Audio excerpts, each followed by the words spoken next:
She had been married to James Tennant for 7 years. During that time, she had already had 29 lovers, like beautiful canaries locked in golden cages. At that moment, I was observing lover number 30 in our room, young and covered only by a bath towel, lying on our bed. I turned to him and asked him coldly, "What's outside isn't enough for you, is it?" It was necessary to bring her here. The girl deliberately let go of the towel, letting it slip a little, exposing her fair skin as she sneered. "Mr. Tennant claims that you are like a lifeless body in bed. He wanted me to show you how to please a man." That night, I was forced to watch his spectacle right in front of me. The next day, James was enraged by my apathy, annoyed that I showed no reaction. However, he seemed to forget that our marriage was just an agreement and that in a week that pact would expire. "Taze, go get Claire some clothes." James Tennant, my husband, sat shirtless on the bed, lighting a cigarette as he ordered me around. There were clothes scattered all over the floor, evidence of the previous night's events. I stood there, just watching him from the corner of my eye, covered by a blanket. Claire Fisher gave me a bright smile. "Mr. Tennant, don't you think this is a bit inappropriate? After all, she is Mrs. Tennant." Mrs. Tennant said matter-of-factly, without a trace of remorse. There was nothing but arrogance and defiance in her voice. The blanket slipped off her shoulder as she moved, revealing scarred skin. "Besides, I doubt Mrs. Tennant has anything in her wardrobe that would suit me." With that, Claire deliberately pressed her body against James's arm, laughing. "She's not like me, ha." Without showing any emotion, I turned and walked toward the door. "Tease, I'm talking to you." Her voice came from behind me, thick with annoyance. I paused for a second, but I didn't look back. If she wants clothes, she can find them herself. I have business to attend to. For 7 years, I had rarely objected to him. Whether it was a direct order or a suggestion, he almost never refused. Today was the first time I had broken that unspoken rule. "What did you say?" James's voice sharpened, accustomed to my indifference. Anger seeped into his tone. "You have business to attend to." "What business? You spend all day at home, you don't work, and you don't earn a cent. Don't forget that if it weren't for me, you really think you would be living so comfortably." He was right. Without marrying him, I wouldn't be a comfortable wife, but I also forgot that this wasn't the existence I wanted. Back then, I had just graduated from college. The director of the orphanage, who had raised me, informed me that the government was going to expropriate the land and soon it would be torn down. If we couldn't find a benefactor, the little children would be left homeless. That's when James came along and made me an offer. "Marry me and I'll fund the orphanage." I hesitated. After all, he and I came from completely different worlds, but when he sensed my hesitation, he added in a tone that brooked no reply, "We'll set a term of 7 years. After that, you can live however you want." So when I married him, I never demanded affection. Also, predictably, it didn't take me long to realize that he had chosen me solely because I resembled the woman who could never forget her first love. Just then, Claire emerged from the dressing room in a white dress, her long hair flowing down her back. I was petrified. At that moment, she looked so much like her. It seemed like she had done her research. She had come prepared. James's eyes fixed on her instantly. Perhaps it was because of that familiar figure she evoked. He didn't act his usual cold self. For once, he paused. Then, after a moment, he spoke slowly in a curiously serious tone. "You look good from now on, dressed like this." Claire's smile grew even brighter. "Seriously, if that's the case, Mr. Tennant, you better take me shopping later for a few more dresses like this." James nodded. "I'll take you in a bit." Claire smiled proudly and then looked at me with obvious provocation. "Why don't you come too?" I understood perfectly what he meant. He just wanted to humiliate me. "No, thank you. I have business to attend to." Suddenly, James frowned and said coldly, "You come too." I don't like repeating myself. I knew better than to challenge him at that moment. So I simply lowered my voice and accepted. I only had 7 days left to endure. Then it would all be over. James had rented a luxury boutique, leaving the premises for just the 3 of us. He stood very close to Claire, never taking his eyes off her in a tone he had never spoken to me before. He said softly, "This one looks good, try it on." Claire giggled as she took the dress, her voice sweet and flirtatious. "How did you know I'm a size 36? Then she looked up at me with a defiant smirk. The salesgirl immediately came over with a fawning smile. "Lucky you, lady. It's not every husband who closes a shop just to pick out clothes with his wife." James didn't bother to correct her, and his silence was an acknowledgement. Claire's smile deepened. She waved modestly, though her eyes gleamed with triumph. "Oh, it's no big deal." At that moment, the salesgirl turned to me. "And you, miss, you guys, it was as if James had only just remembered I was there. "He came with us. Pick something up too, Taze," he said. Before I could respond, the salesgirl exclaimed in astonishment. "Why, sir, yes. How generous of your household staff. Unbelievable." The shop fell into an uncomfortable silence. I didn't even blink. I simply continued tapping away on my phone, finishing the emails I'd been drafting. Ever since we were married, James has forbidden me from working. You're Mrs. Tennant, he said, and you shouldn't show yourself in public, but I've always been independent. I couldn't live completely dependent on someone. For the past 7 years, I've never stopped working in secret. Using a pseudonym, I uploaded code to a platform. I became so skilled that international tech companies started contacting me directly. Unfortunately, due to the marriage contract, I never accepted a single offer. I chose to wait, and now my wait was almost over. Before James noticed anything, I quickly turned off my phone. I want that one. I casually pointed to a simple dress hanging to the side. I'll try that on too. Claire immediately grabbed it and headed toward my fitting room. I frowned. Go to the next one. There we go. It's just a dress. She hummed and suddenly pushed me forcefully toward the fitting room. I stumbled backward. There was a loud crack as my arm hit the mirror, and the glass shattered everywhere. Upon hearing the noise, James ran inside. His face instantly darkened as he watching the scene. Claire was sitting on the floor, holding her hand with tears in her eyes. It was because I wanted to try on the same dress as you. If you're upset, I won't wear it. But why did you push me? She raised her hand, showing a small scratch. James's expression changed immediately. He knelt down beside her, holding her hand carefully, his face full of anguish. How did you get so hurt? Does it hurt? Then he turned to me, his eyes full of fury. Taze, why are you so petty? All this for a dress. I parted my lips. It wasn't me. I was still trying to explain myself, still making excuses, huh? He interrupted me abruptly. It was as if he didn't see me sitting among the shards of glass. Both arms covered in cuts, blood dripping down my skin. He picked Claire up in his arms and whispered, "Don't worry, I'll take you to the hospital." Leaning against his torso, Clarissa sadly said, "Will there be a mark? How will I look at others like that?" "There won't be any. I'll take you to the CTNB, the best doctor at the moment." He calmed her down in a gentle tone and left without looking back, leaving me alone. Bruised and covered in blood, I forced myself to endure the suffering and went to the private medical center I was used to. Just as the doctor was preparing to clean my cuts, James burst in and pushed the anesthetist aside. "Hurry up, Claire is in a lot of pain. Give her anesthesia right now." Quote, but that woman just there seemed to see me. She frowned and was about to say something when I spoke to her calmly. "No problem, go ahead." The doctor hesitated, but in the end he obeyed. I went to the other specialist. "Remove the glass." The doctor froze, but without anesthesia. "He tolerates it intensely. Can you bear it?" "It doesn't matter, just do it." Throughout the entire operation, I clenched my teeth without making a single sound. When it was over, even the doctor exhaled. "You have extraordinary endurance." I didn't answer. Of course, if I hadn't learned to endure, I would have broken down 1,000 times over the years. When they finished taking care of me, I returned home. As I opened the door, a faint smell of soup wafted from the kitchen. The maid turned when she heard me and said with slight discomfort, "Ma'am, Mr. Tennant ordered me to prepare this for Miss Fisher. Her hand is injured and he instructed me to take care of her for the next few days." Quote, her gaze traveled over the bandages on my arms and she hesitated. "Do you want me to save some for you too?" I smiled, but my smile didn't reach my eyes. No need. Even the maid knew how to show concern for me. However, the man who slept next to me for 7 years didn't pay a single word of attention. At that moment, my cell phone vibrated. When I checked it, it was a formal job offer from a foreign company I had interviewed with online. Without hesitation, I replied, confirming my start date. Then I immediately opened the airline booking page and selected a flight for 7 days later. Since the apartment was mostly empty, it would be easy to leave without anyone noticing. My hand hadn't fully healed, but I managed to pack quickly. When everything was ready, I stopped in the middle of the room, looking around. I had lived there for 7 years. To say I felt nothing would be untrue, but more than remorse, what I felt now was liberation. For the last time, I dialed his number. His voice replied irritably, "Taze, how dare you contact me? I'm warning you, if anything happens to Claire, you'll pay for it." I opened my mouth, but I realized there was nothing left to say. Before I could respond, he hung up. I fell silent, slowly lowering my phone, the corners of my lips twisting into a bitter smile. I pulled out our marriage contract and signed the attached divorce agreement. Then I carefully placed it on his office desk.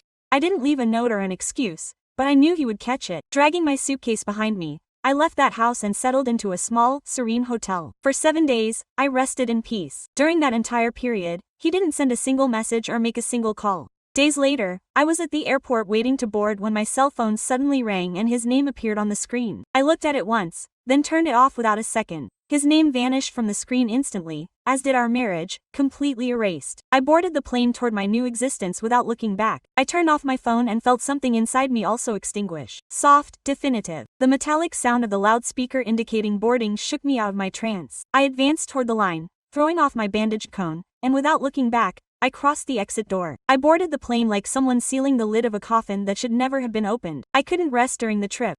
The seat next to me was empty. It seemed representative to me. The place that James had filled for 7 years in my life was now just that. A silent void useful only to rest my arm outside. The clouds passed by like formless memories. I thought of Claire, of her haughty smile, of the way she manipulated every moment of my last month in that house. I thought of James. He would know it was too late. 8 hours later we landed in SC. The frigid air whipped my face as soon as I stepped out of the airport. It was winter and each breath of icy air seemed to purge something dirty from my lungs. A van with the company emblem awaited me. The driver, an older man with a trimmed white beard and a gray coat, greeted me with a warm smile. He didn't ask anything. I appreciated it. The corporate building was imposing, all glass and steel, so different from James's mansion, where every corner was designed to display power. Here everything was dynamism, efficiency, professionalism. I was assigned an elegant but sober apartment on the 19th floor with a view of the lake. I left my suitcase next to my bed without opening it and, for the first time in years, allowed myself a leisurely hot shower. The next day, my first formal day, I showed up at the office wearing a black coat and my hair tied back.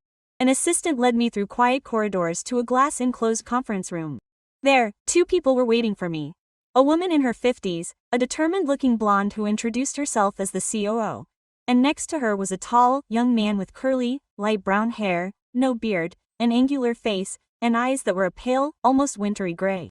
He was wearing a turtleneck sweater and a navy blue jacket.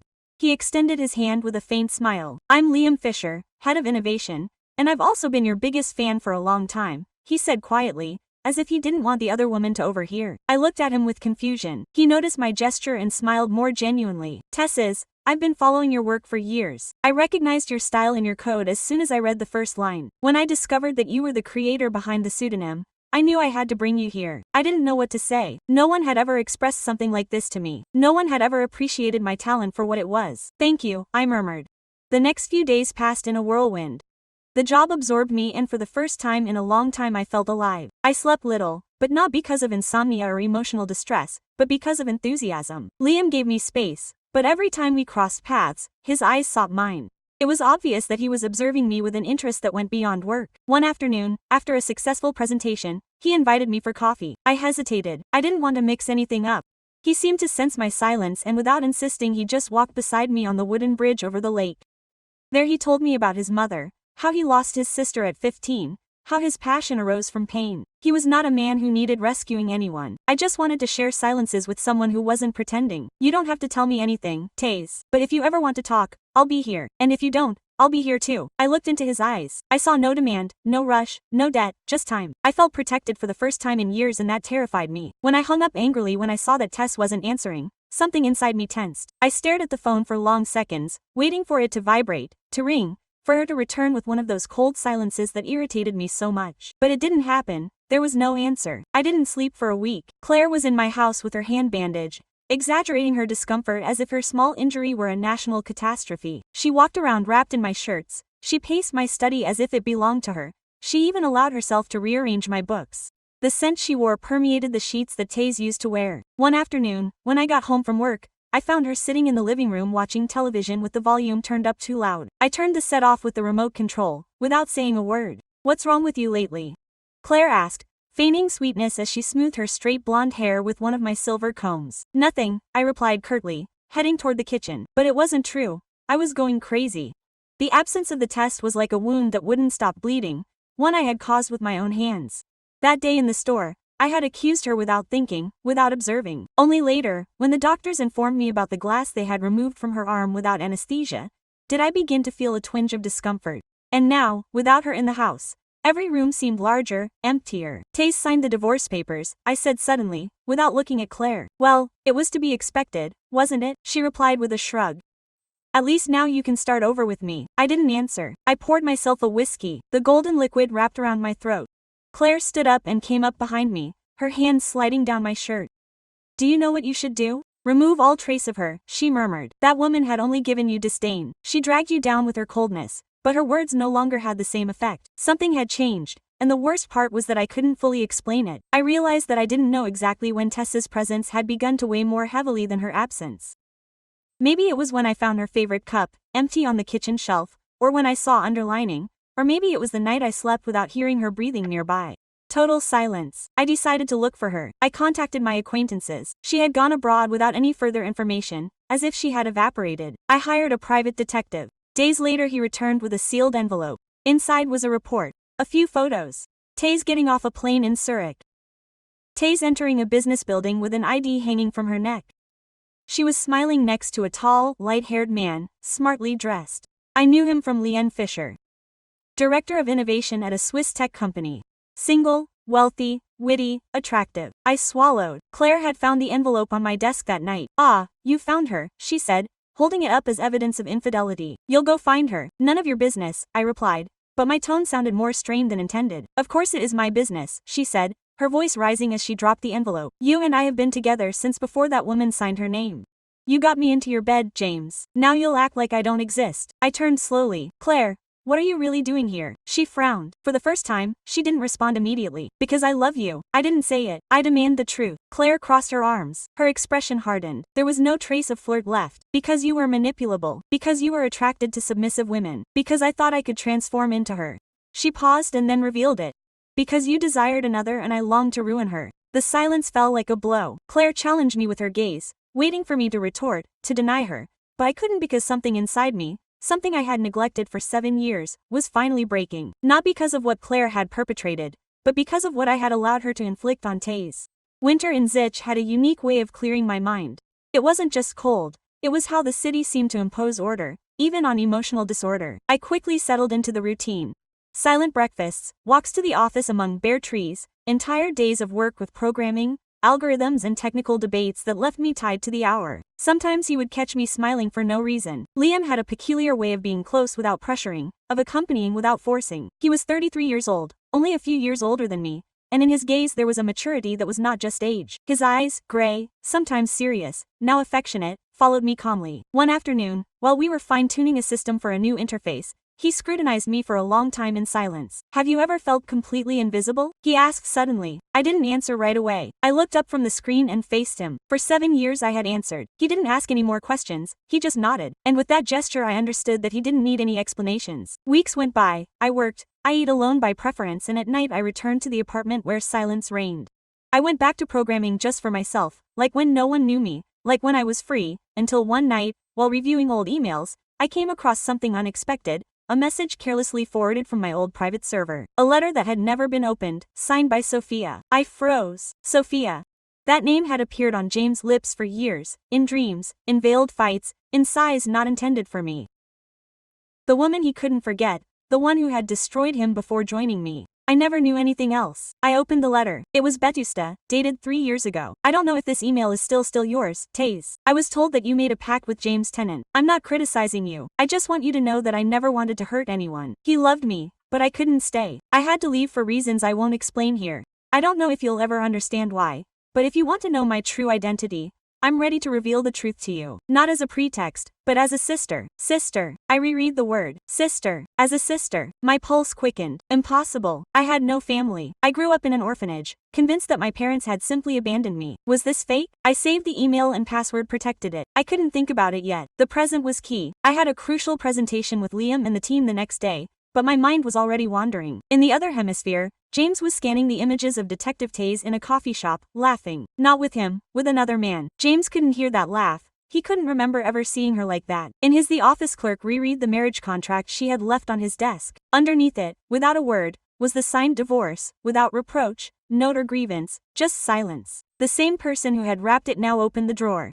Among the old documents he found a yellowed envelope. Inside was a crumpled letter from Sophia. "If you ever read this, James, you will know that I left because I could not remain knowing what you did. I knew you were using Taze as my echo and I tolerated it, but she did not deserve it. She is not me, she is superior. If you lose her, you will grasp her true value." James closed his eyes, the letter undated but clear, and suddenly, after a long time, he felt no anger, guilt or desire for dominance, only emptiness. I returned from work that night with a saturated mind. I settled myself on the sofa with bare feet and reopened Sophia's letter. I wanted to know more, not about James, not about yesterday, but about me. For the first time I felt interested in my own story, and I knew that it was no longer out of anger or revenge, it was because of me. Claire detested silence. She filled it with music, fake laughter, and the constant echo of her heels on the marble. But that night, as she rummaged through drawers in James's study looking for his car keys, she came across something unexpected. A small, dark wooden box locked with a brass latch. She shouldn't have opened it. She knew that. But curiosity was her oldest weakness. She forced it open with a hairpin, and inside she found letters. My old-fashioned letters in refined feminine handwriting.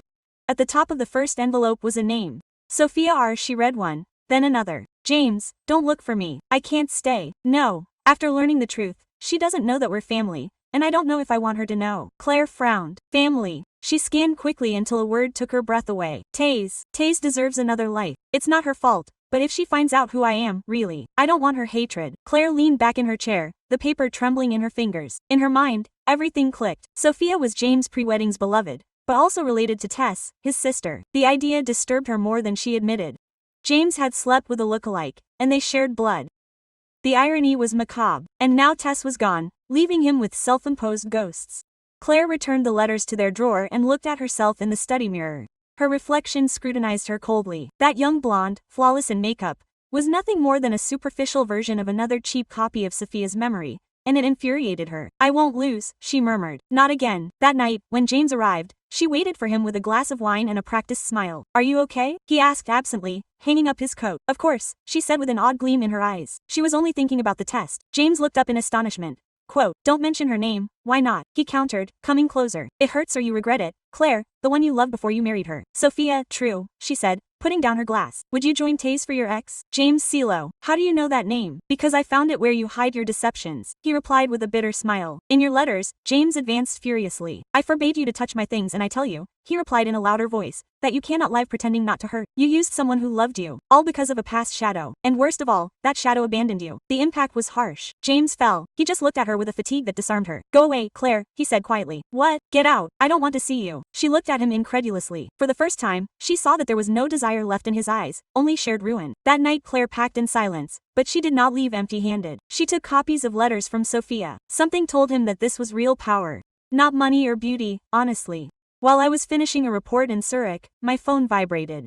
New email, sender unknown. Subject, her and you. I hesitated to open a single line. Have you ever wondered why James chose you? Attached was a black and white photo. In it, a dark-haired woman, almost identical to me. She was smiling with James in the garden. Sophia R. File. I froze. My pulse was racing. For the first time, I realized that my past hadn't ended. It had just changed nations. I couldn't take my eyes off the photo. It was like an alternate version of me. My eyes, my jaw, even the tilt of my head, everything fit together. But that lady wasn't me, it was Sophia. And now I understood, without needing further evidence, that there was a connection, not just with James, but with me, with my past, with my lineage. I didn't rest that night. I dug through old files, connected to the exclusive network of the orphanage where I grew up, and accessed documents that I had never been allowed to review. Under my name, Tess Ramirez, was a closed dossier. I unlocked it with a program that I had designed myself years before. The protection was basic. They never thought that an adopted child would master encryption.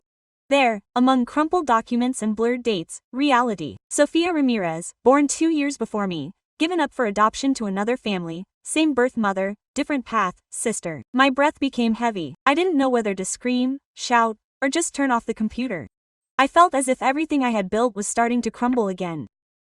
All this time, James had not only used me as an echo of a woman he adored, he had put me in my own sister's place without confessing it to me. And Sophia, why had she never told me? I got up from my desk and wandered around the room in the darkness. On the wall hung a circular mirror. I examined myself closely, searching for something more than my face, searching for the solution to an impossible mystery. Who am I on the other side of the ocean? James couldn't sleep. The house had been completely silent ever since Claire had left. But tonight it wasn't the silence that kept him alert. It was the painting he had always hidden in his studio, suspended behind a thick curtain that no one noticed. It was an oil painting, not a photograph.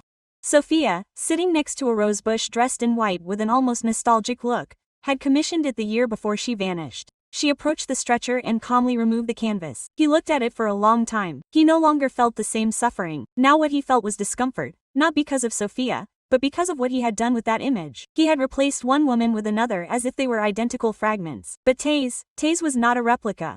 She was more resilient, more intricate, more quietly untamed than he had ever realized. He took the painting and set it down. He propped it against the wall and for the first time considered seeking out Sophia not as a gesture of longing but as an obligation. He located her in less than a week. She was living in Florence, Italy, where she worked as an art restorer. Their reunion was austere. She welcomed him into a studio filled with light and dust, her hair tied back and her hands stained with pigment. She was still beautiful, but she had aged gracefully. The lines in her face were not faint, they were solid as her tone. "Are you coming for me or for her?" he asked without preamble. James stood at 18. Silence. She regarded him with a fusion of compassion and disappointment. "I know everything. Claire wrote to me. She told me that you discovered who Taze was. Did she find out from you or did she happen to know?" "By chance," he confessed. "Of course," Sophia murmured, exhaling. "You never changed, James. Why didn't you tell me you were sisters?" Sophia settled herself across from him, crossing her legs gracefully. "Because it wasn't your truth, it was hers, and because she didn't trust what you would do with that information." Apparently, she was right. James clenched his fists on his knees. "I never wanted to hurt her, but you did. You involved her in an existence she never asked for. You offered her empty promises, a frigid home, and affection she never reciprocated. She deserved more. I know it." Sophia looked at him sternly. "So do something you never did. Listen and let her exist in peace." I returned to my work as if nothing had happened. Leanne sensed that something had changed in my mood, but she didn't ask. I appreciated the respect. However, one day she handed me an envelope. Inside was a letter with no return address. I opened it with unsteady hands. "Taze, I know you know the truth. I don't know if I can make it clear, but I want to try. Not so you'll forgive me, but so you know that I always knew about you and that I always searched for you, even in silence. Signed, Sophia, my sister." My story was just beginning. Paris welcomed me with a light drizzle and gray skies. The city was abuzz with movement due to the Technological Innovation Summit. And although my name barely appeared in tiny letters in the official program, Liam insisted that my work would be the most talked about part of the event. "People don't know what they want until they see it," he told me on the train from Surtreza, which still confused me. He looked attractive that day in a white shirt with rolled-up sleeves and his light-colored tweed jacket. His brown hair fell unkemptly over his forehead and his nascent beard gave him a more relaxed air than usual. I was attracted to that contrast. The man who led an entire department and still seemed more comfortable in silence than talking about himself. When we arrived at the hotel, we checked into separate rooms, though he didn't mention sharing. I thanked him. The summit was being held in a former university that had been transformed into a cultural center. The walls were paneled in dark wood, the ceilings were high, and the hallways were steeped in history. All was going well until I saw his face. James stood at the back of the room next to a booth for a London firm.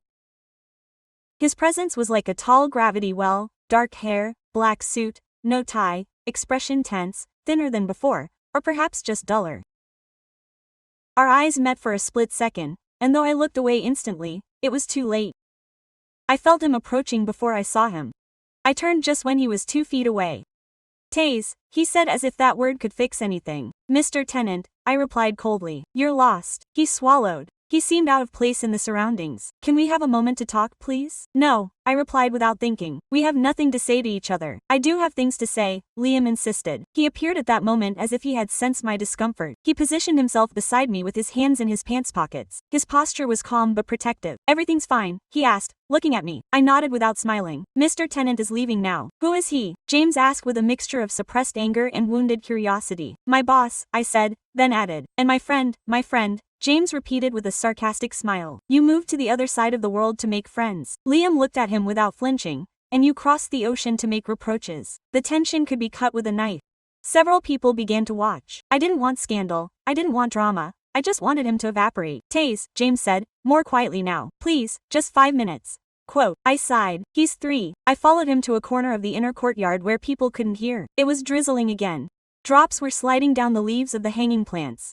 "I didn't come to beg you to come back," he said. His voice shook a little. "I just want to tell you that I'm sorry for everything. I didn't understand what I had until I lost it. I was wrong. I was cruel, blind, arrogant. I know I don't deserve your forgiveness." I didn't say anything. I let him talk. "When you signed the divorce agreement, I knew you were fulfilling your end of the bargain. But I didn't expect you to do it without leaving a trace because you weren't part of the next chapter," I said calmly. James lowered his gaze. For a moment he was just a defeated man. "Sophia wrote to you?" he finally asked. "Yes, you hate her." "No, but I still don't fully understand her." He nodded. He put his hands in his pockets as if seeking warmth within himself. "I just wanted to say that I'm sorry and that I hope you're happy. Even if it's not with me." I didn't answer. I just watched him walk away, more hunched over than I remembered, more human. I went back into the living room and Liam watched me from a distance. As I crossed the threshold, greeted me with a hot cup of coffee already in his hand. "The one who still loves you told you." "I don't use those words," I replied. "But yes." Liam offered me a smile. "Serena, I don't care," he said. "I didn't come to compete. I came to accompany you, and that was what disarmed me the most. The envelope arrived the day after the summit without a return address, of course, but with an Italian stamp. I found it on the carpet in the hotel hallway. Just as I opened the door to go out for breakfast, I picked it up carefully, and my first instinct was to leave it on the table and not open it. Part of me already knew who had sent it. I went back inside. The room was silent. I took a deep breath and broke the seal. Inside were several letters, some yellowed with age. They were not photocopies, they were originals, signed by hand. Sophia R. Date 3 years ago, 5 years ago, even one from when I was barely 18. I read the first one, then another and another. Dear Taze, I have followed you from afar. I know you don't know who I am, but sometimes you appear in the orphanage's newspapers, in articles they publish when the children make presentations or celebrate anniversaries. You're always there, in a corner with that serious expression. It breaks my heart that I can't get close, but I'm not ready. No, not yet. When I learned that you had made that pact with Bonhomme since James, I felt like I had failed you. You seem braver than I am. You faced it. I just ran. I always run. But if you ever read this, I want you to know that I never stopped looking for you. I just didn't know how to knock on your door without breaking your world. I closed my eyes. Tears rolled down my cheeks without permission. Each word hurt me and healed me at the same time. I had spent years convinced that I was alone in the world, but she had always remained there in the shadows, watching, keeping silent. The final letter was different. She had written it only a few weeks ago. Her handwriting was more confident, more frank. I can't continue now, hiding the truth from you. I am your sister, not in affection, but in lineage. I discovered this when I found our adoption papers. We shared the same mother. I don't know if we will ever unravel her entire story, but that doesn't matter now. The essential thing is that you and I come from the same origin, and that without realizing it, we carry the same suffering. I want to find you, Taze, not to repair what we have lived, but to begin building what we never had. A family. I remained silent for a long time. I didn't answer. I didn't write. But that night I unfolded a map and located Florence and understood that I would soon leave. In the meantime, James was returning to London. The flight seemed endless to him, not because of the hours, but because of the silence. No one was waiting for him. Not Clear, not Sophia, not Taze, only his deserted house. That night he went up to the attic and discovered an old box that he hadn't opened in years. Inside he kept images from his childhood, notes from university, and a folder with duplicates of all the pacts that he had signed at some point, including the agreement with Test.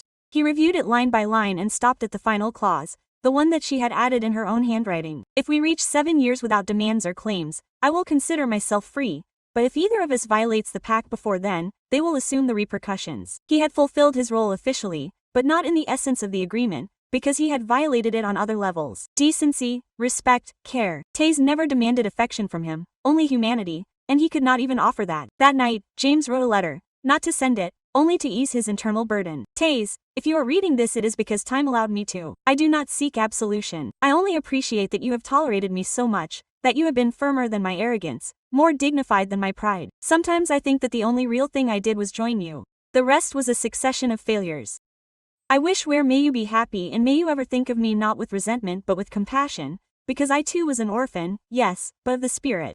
He folded the paper, put it in a dark covered volume and closed it. Silence is not emptiness, it is admission. Lien found me the next day in the hotel cafeteria with a vacant gaze. I settled myself by the window with a letter from Sophia in my hands that I had already read repeatedly. He approached slowly without saying a word. He sat down opposite with his coffee. Quote, "Do you need to talk or just for me to remain silent?" "Silence," I replied, and he honored it. Sometimes that is all one requires. The scandal began as an ink stain on a pristine page, an anonymous text on a business blog with a toxic headline. Millionaire marriage pact, the discreet wife of the British businessman. At first I thought it was just another piece of gossip, but when I clicked on it I came across an old image of myself from when I had longer hair and a duller gaze. Next to me, James, at a party years ago. The inscription read, "For 7 years she was invisible to the world, but not to him." The text went into great detail. The orphanage, the 7-year agreement, the prohibition on elaboration, the doubt that I would be selected because I resembled another woman, and at the end, the transcription of a message from me from years before, under a pseudonym, in which I alluded to being trapped in a bond without affection, but with precise rules. My hands were shaking. I knew exactly who was orchestrating this. Claire's ruination of James wasn't enough for her. She wanted to sink me with her, to eliminate any remaining vestige of honor, to expose me as the woman who endured everything for convenience, as if there were no background. My phone vibrated incessantly. Requests for interviews, opinions, people anxious to confirm if it was true. Some voices supported me, Others labeled me as self-serving. Liam emerged at the entrance to my office. His expression was tense, but his eyes were calm. "I've seen him," he said, raising his phone. "He's everywhere." I nodded without speaking. "If you'd like, I can prepare a statement. Something professional, impartial." "No," I replied. "I won't hide any longer." He watched me silently, then approached. "So, let your voice resonate, not theirs." That same night I received an offer from a European network for an interview, not to discuss my work, but my career. I wanted to decline. I don't like the spotlight, but something in me had changed. I had nothing left to hide. We traveled to Geneva. The studio was austere, refined. I wore a plain white blouse, my hair tied back, no noticeable cosmetics. I didn't want to appear to be someone else. I wanted to be me. The journalist began without preamble. "It's true that she had been married under a pact for 7 years." I nodded. "Yes, I signed it of my own free will. I knew the implications. I did it to rescue the orphanage where I grew up. And she regrets it, not the pact. I regret my silence, having allowed my voice to be extinguished for so long. Some call her a victim, others an accomplice. What do you think? I mean, they don't know the whole story, that the world loves to classify saints and culprits, but life isn't that simple. How do you define Tez Ramirez today?" I smiled slightly, like a woman who chose to walk out the door quietly and now chooses to speak out. The interview was broadcast to millions, and although I feared the repercussions, something unexpected happened. Many women began to contact me. Some thanked me for speaking out, others shared their experiences. I wasn't alone. Claire, without meaning to, had emancipated me, and James didn't say anything. Son, he didn't call me, he didn't write, but his silence was also an answer. Days later, a letter arrived at the reception desk, handwritten by the firm, with no return address. It simply said, "The noise does not define you. Your silence was more powerful than my screams. Thanks for putting up with it, JT." I kept it without knowing why, perhaps because sometimes unexpected phrases are the only ones you understand. I returned to Surakan having left something behind and also having recovered something I never had. My voice, the echo of the interview, continued to expand, not as a scandal, but as a dialogue. Women of different ages and nations wrote to me daily. Some thanked me, others simply said, "Me too." And that was enough. At the company, Liam received me with his usual calm. He did not ask how I felt. He simply left a note on the desk. "I was waiting for you. We have a lot ahead of us." But there was something else I needed to do first. Florence. After so many years, I could no longer postpone that meeting. My sister had waited for me patiently. She had sent me my never dared to send messages. She had watched over me from afar. Now it was my turn. I arrived on a warm afternoon with a clear sky and the smell of damp stone. The manager guided me to a small restoration workshop near the Ponte Vecchio. Outside, the facade was modest, almost imperceptible to a tourist. But when I entered, the air changed. Dust from fabrics, oils, precise instruments, and she, Sophia, wore her hair in a loose braid, a gray robe flecked with colors and eyes that did not look at me with fear, but with something hinting at remorse. She was beautiful, but not because of her face, but because of what could be sensed in her expression. "Tez." I nodded. For several seconds. Neither of us moved until she took a step forward, then another, and then she simply hugged me without words, without justification, without need. We spent the afternoon talking over cups of lukewarm coffee and fragmented memories. She told me that she was adopted by a French family, but at age 17 she found the orphanage papers. She found out about me, she sought me out, but she never found the courage to confront all that she had abandoned. "And then I found out about James," she murmured, looking down. "And I couldn't believe it about you. It hurt me more than I admit." "Why?" "Because he preferred you," she replied almost in a whisper. "And you didn't even know who you were." I understood her. Love is sometimes confusing, but identity hurts more. She didn't envy me, James. She envied me the history we didn't share. I showed her the letters, she cried. She showed me the canvases she had restored. I cried, and then an idea emerged. Not in a theatrical way, not as a filmic epiphany, but as an urgency, to create something together. I returned to Surrey with a clear proposal. In less than a month we founded an organization under a name that had resonated with me for years. Memory. The Orphanage Girl was a platform to make visible women who, like me, had been silenced, conditioned, or subjected to unchosen agreements, from family pacts to ties that erased their essence. It wasn't charity. It was a network of technology, guidance, and reconstruction. Sophia handled the visual design. I handled the digital structure. Liam provided us with operational support, and without seeking it, it became the balance I never sought but always valued. A year later, our journey was narrated in a global magazine, not as a scandal, but as a model. The woman who was acquired by a pact, the sister who lived hidden in silence, and the legacy that emerged from suffering. One day I received a package with no return address inside a black-covered volume. When I opened it, a folded letter fell into my lap. "I don't seek forgiveness. I'm only grateful that you outlived me. JT." I closed the volume and knew that I could finally close that chapter too. It was cold that morning in Sitch. The dry leaves crunched beneath my boots as I strode down the plain-lined avenue. I walked leisurely, wearing a sturdy scarf and my hands shoved in my pockets. For the first time in a long time, I had no pressing obligations, no postponed appointments, no overdue paperwork. My calendar was blank, and that didn't terrify me. It liberated me. Liam had invited me to an art show, a modest, almost hidden gallery that was showing pieces by Sanner, emerging talents, and contributions from famous creators. At first I hesitated, not because of him, but because of myself, because after all I'd suffered, learning to accept affection without suspicion had been my greatest challenge, but I agreed. When I arrived, I found him waiting for me at the entrance. His pale gray jacket stood out against his maroon sweater. His hair was longer, slightly messy from the breeze, and a light beard shadowed his face.